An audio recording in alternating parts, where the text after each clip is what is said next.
Blog number 5. तर बघा, आज आम्ही बाहेर चाललो होतो परत सकाळीच, कारण सकाळी लवकर आवरलं. आणि कसं असतं, सकाळी लवकर गेलं ना तर मूड पण फ्रेश असतो. आणि पिल्लूचं पण इथं तयारी वगैरे करून घेतली, सर्वांचं आवरलं आणि निघालो होतो सकाळीच.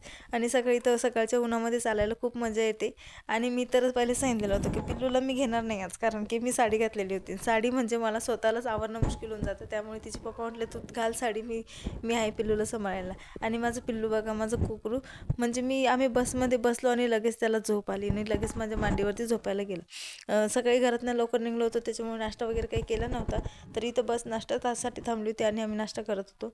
आमचं चालू होतं नाश्ता करणं. माझ्या पिल्लूचं बघा काहीतरी वेगळंच चालू असतंय कामधंदे. नाश्ता वगैरे करून घेतला आणि नंतर आम्ही बस थोडीशी पुढं आली. त्यानंतर दिसलं परत माझ्या आवडीचं फ्रूट, ते म्हणजे पेरू. तर मिस्टरांनी पेरू पण घेतले. पिल्लू एवढं आजारी, तरी तिला म्हटलं तू खाऊ नको पेरू. पण बघा, मी पेरू खाते म्हणजे ती तर कुठे मागे राहणार. तर तिला पण पेरू खायचंच होतं, कारण जे मला आवडतं तेच तिला पण आवडतं. पेरू वगैरे खाल्ला. त्यानंतर आम्ही पोचलो इथं. तर बघा, आम्ही आलो होतो कुठं, तर ते म्हणजे आम्ही आलो होतो जेजुरीला येऊन पोहोचलो.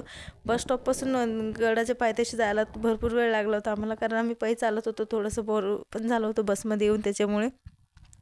त्यानंतर आम्ही इथं पोचलो, गडाच्या खाली येऊन पोचलो होतो. आणि बघा, पिल्लूचं काय चालू असतं काहीतरी वेगळंच. तिचं होतं की आम्ही जे भंडारा घेतला होता, तर तिला तोच तिच्या हातामध्ये ठेवायचा होता. 2 वेळेस सांडून पण तिला चालून थकले, म्हणून सारखं पाण्याची बॉटल पाहिजे होती सोबतच. तर सारखं पाणी पिणं चालू होतं.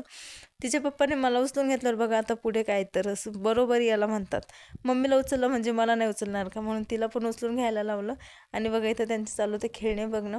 माझं तर होतं की अगोदर आपण दर्शन करून घेऊन येऊया, कारण की जेवढा वेळ होणार तेवढं नंतर जास्त गर्दी होऊन जाते. त्यामुळे आम्ही अगोदर इथं दर्शनाला नंबर वगैरे लावला. कारण की बघू शकता, आम्ही आलो तेव्हा एवढी गर्दी नव्हती. म्हणजे जिथं जाऊ तिथं तसंच होतं, कारण आम्ही घरातनं कसं सकाळी लवकर निघतो आणि लोकेशनला लवकर पोचतो. पण नंतर काय होऊन जातं की आम्ही जोपर्यंत जातो, नंतर तिथं पोहोचेपर्यंत उशीर होतो बसने गेल्यामुळे.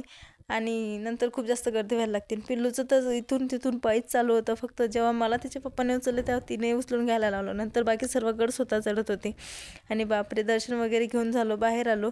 आणि बघा, आता याला म्हणतात खरं बरोबरी. बघा, पुढे समजेल तुम्हाला मी काय म्हणतो ते. आम्ही असा व्हिडिओ बनवला म्हणून तिचं चालू होतं की माझा पण व्हिडिओ बनवा. व्हिडिओ वगैरे बनवून झाले सगळं. नाश्ता वगैरे केला येताना परत, कारण की खूप वेळ होणार होता घरी जायला. त्यानंतर आलो बस स्टॉपला येऊन थोडीशी बसची वाट वगैरे बघितली. त्यानंतर बस आली. बसमध्ये बसलो आणि बघा, आमचे चेहरे असे होऊन गेले होते हळदीने की खूपच. तर चला, बाय बाय, भेटू नेक्स्ट ब्लॉगमध्ये.